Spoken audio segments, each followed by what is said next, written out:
તાંદલજા વિસ્તારમાં 3.5 લાખ રૂપિયાની લૂંટની ઘટના સામે આવી છે, જ્યાં યુવક રોકડ રકમ લઈને જઈ રહ્યો હોય ત્યારે 3 જેટલા લૂંટારૂ દ્વારા તેની સાથે લૂંટ ચલાવવામાં આવી। મોબાઈલ ફોન અને રોકડ રકમ સહિતના વસ્તુઓની લૂંટ ચલાવી 3 લૂંટારુઓ ફરાર થઈ ગયા છે।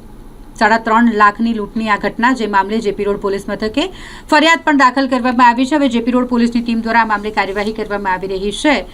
આ પ્લાયવુડના વેપારીનો ભત્રીજો, પ્લાયવુડની દુકાનના માલિકના ભત્રીજો કે જે 3.5 લાખ રૂપિયા લઈને જઈ રહ્યો હતો, રોકડ રકમ લઈને જઈ રહ્યો હતો ને આ દરમિયાન કિસ્મત ચોકડીથી મહારાજા ચોકડી તરફ જવાના રસ્તા પર તેને આતરી લઈ 3 જેટલા ઈસમો જે પાછળથી આવ્યા હતા તેણે આ યુવક સાથે લૂંટ ચલાવી। યુવક પાસેથી રોકડ રકમ લઈ લેવામાં આવી અને મોબાઈલ ફોન પણ લૂંટી આ લૂંટારુઓ ફરાર થઈ ગયા હતા।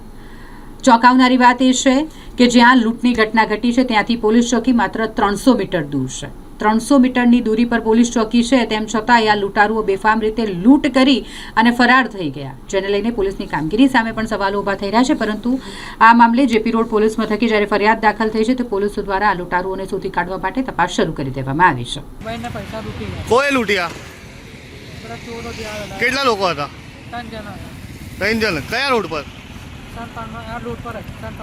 અચ્છા, કેટલા રૂપિયા હતા સાથે? ના ખબર નહીં। કઈથી પૈસા લઈને નીકળ્યો ને કઈ જતો હતો? શું નામ છે તારું?